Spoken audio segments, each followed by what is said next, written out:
battery မဆောင်းအောင် app တွေကို restrict background activity လုပ်တာမှန်ပါတယ်။ဒါပေမဲ့တကယ်အရေးကြီးတဲ့ app တွေကိုကိုကမသိပဲလုပ်လိုက်မိရင်တော့ပြဿနာကြီးနိုင်ပါတယ်။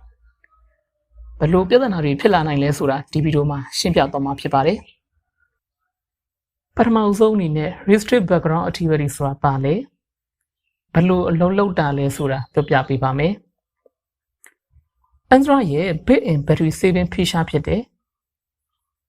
background မှာမသုံးတဲ့ app တွေကို pass limit လုပ်တာဖြစ်တယ်။ battery အသုံးပြုမှုကိုရှင်းပြဖို့အတွက်သုံးတယ်။ restrict background activity လုပ်လိုက်မယ်ဆိုရင်ဖုန်းပြင်ပမှာ run နေနိုင်တဲ့ app တွေကိုသူကနောက်ွယ်ကနေအလုံးလုံးခွင့်မပေးဘူး။အဲ့ဒီ app တွေစားနေတဲ့ battery ကိုချက်ချင်းတားပြီးမှဖြစ်တယ်။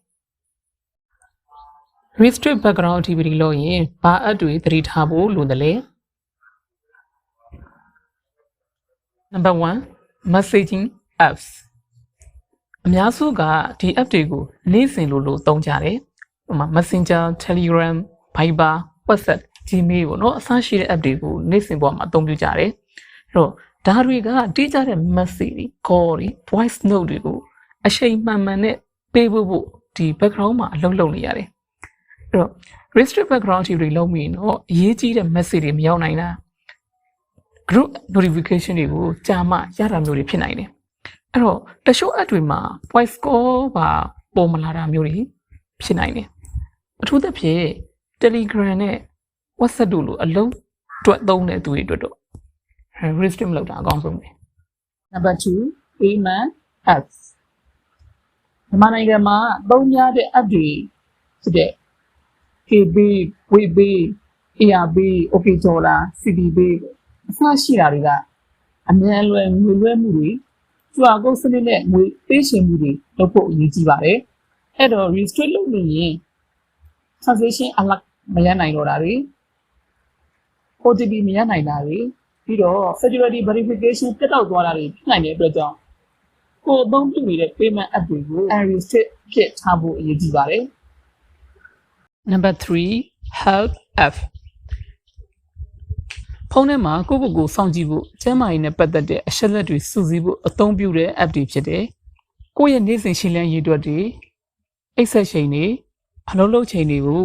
ဖုန်းနဲ့ smart watch တို့ဆက်ထားပြီးတော့ဒီမရက်ဖဲနဲ့စက်တိုင်းစောင့်ကြည့်နေတဲ့ app တွေဖြစ်တယ်။ဘယ်လို app တွေလဲဆိုရင်Google Fit, Samsung Health, Mi Fit ကိုက Samsung Mi လို့တပိုက်တွေသုံးနေဆိုရင်တော့ဒီ app တွေကို restrict မလုပ်ထားမိဖို့လိုပါတယ်။ restrict လုပ်လိုက်မိရင်တော့ stat tracking ပြတ်တယ်ပြီးရင် street data တွေမှားမယ်။နေ့စဉ်ကိုယ့်ရဲ့လုပ်ငန်းဆောင်တာတွေမှာမှတ်တမ်းယူလို့မရဘူး။နောက်တစ်ခုကတချို့ app တွေဆိုလို့ရှိရင် data အချက်လက်ကိုမတင်နိုင်တော့တာတွေဖြစ်လာတတ်တယ်။အကောင်းဆုံးကတော့ဒီလို app တွေကို unrestrict လုပ်ထားပြီးတော့ဖုန်းနဲ့ device တို့အလုံးမအောင်ထိမ့်ပေးထားတာပဲဖြစ်တယ်။ Number 4 alarm app အဲ့တော့ alarm app တွေကသင်ရဲ့နေ့စဉ်အလုပ်တွေအဲ့ဒီကျန်းမာရေးနဲ့ညှော်မှန်းထားတာတွေကိုတိတိကျကျဖော်ဆောင်ဖို့အတွက်အရေးကြီးပါတယ်။နေ့စဉ်အိပ်ယာနိုးဖို့သုံးတဲ့ app တွေ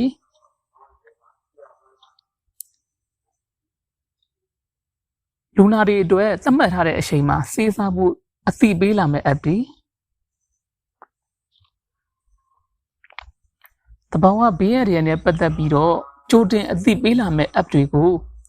restrict background activity လုပ်ထားမယ်ဆိုရင်အရေးကြီးတဲ့အချိန်မှာအလန်းကအတန်မမီတော့တာမျိုးဖြစ်လာနိုင်ပါတယ်။ဒါကြောင့်အရေးကြီးတဲ့အလန်းတွေအတန်ထွက်အောင်အလန်း app တွေကို unrestrict ထားဖို့လိုပါတယ်ခင်ဗျာ။တော်တော်များများကလေကိုယ့်ရဲ့ဖုန်းမှာ notification မရတော့ဘူးဆိုပြီးတော့မှဖုန်းကို reset ချတာပြီးရင် uninstall တွေလုပ်တတ်ကြတယ်တကယ်တော့ဒီ setting တွေက battery မှာ restrict လုပ်မိထားရင်လည်း notification မရတာမျိုးဖြစ်နိုင်တယ်အဲ့တော့ setting တွေကနေပဲကိုယ့်ရဲ့ app တွေကိုပြန်စစ်ဖို့လွယ်ပါတယ် setting တွေဝင် app တွေသွားပြီးရင် choose app ကိုယူပြီးရင် battery unrestrict ကိုယူလိုက်ရင်ရပါပြီ restrict background activity မလုပ်သင့်တဲ့ app တွေအကြောင်းကိုပြောပြပေးခဲ့တာပဲဖြစ်ပါတယ်နောက်ထပ်ရောဘယ်လို app တွေက restrict background activity မလုပ်သင့်ဘူးလဲဆိုတာကိုအောက်မှာ comment မှန်ခဲ့ပြီးလို့ရပါတယ်ခင်ဗျာ